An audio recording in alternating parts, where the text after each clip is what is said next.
New research from the Federal Reserve of New York finds that the biggest obstacle for recent college graduates to get a job and to move up is not artificial intelligence, it is remote work.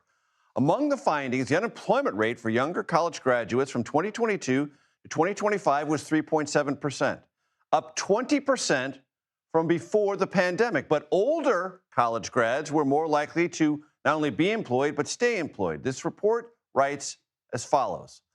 Our analysis suggests that these trends are related with remote work making it more difficult for managers to train and mentor new employees.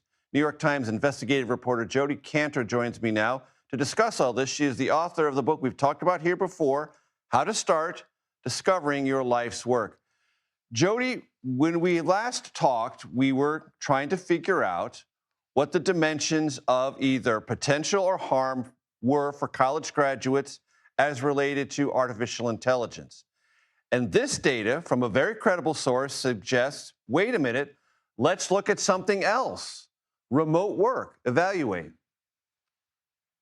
Yeah, I've seen other evidence too showing that essentially it's too early to know what the impact of AI is on entry level work. There's conventional wisdom among college grads, their parents, that AI is already destroying entry level work. That could happen, but I'd say that's a giant we do not know. There are other negative forces, though, impacting the entry level job market. We just know that employers are very slow to hire right now. They're reducing costs. And then this new research shows us that it may be that remote work has also had an impact, which I think is consistent with a theme we see, even if it's early to say that AI is doing this or that to the entry level job market. What we can say is that technology is reshaping relationships, including even in the hiring process for entry level workers. And that has been very tough. It's very disruptive, and many young people are finding it negative and demoralizing.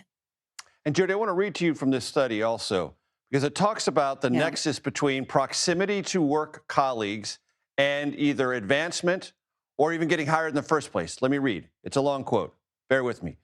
When people work next to their colleagues, they receive more feedback on their output and more mentorship. When they are separated, even by a short distance, that feedback tapers off dramatically. The loss in feedback is more pronounced for younger workers who miss out on constructive comments that spur their development.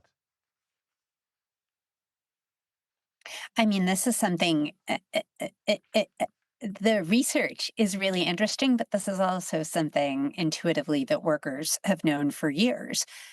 What we've seen in the workplace, partially through COVID, but partially through the rise of technology, is a degradation in relationships. We see interactions that used to be mediated by human intelligence being mediated by computers, whether it's remote work in which you're kind of managed by algorithm and don't really know your boss, or whether it's an AI interview screening you for a job so that you are entering the workforce without really meeting anyone. It tends to leave younger workers very disadvantaged. But part of the way we gain and grow in the workplace is through these in person interactions.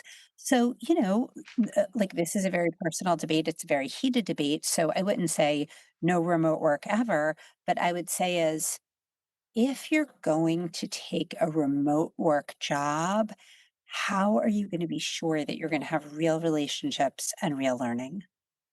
And Jodi, to the point of your book, How to Start, if you're a 40-year-old worker who has experience and a track record, you're more likely to maybe be hired for a remote job. But if you're just getting started, not only you need it as a getting started worker, but your employer needs you to have a better sense of interactivity in your own workplace. Older people are more protected in remote work because they have experience and they have relationships. First time workers don't have that. And so they're vulnerable to all of the negative things about remote work.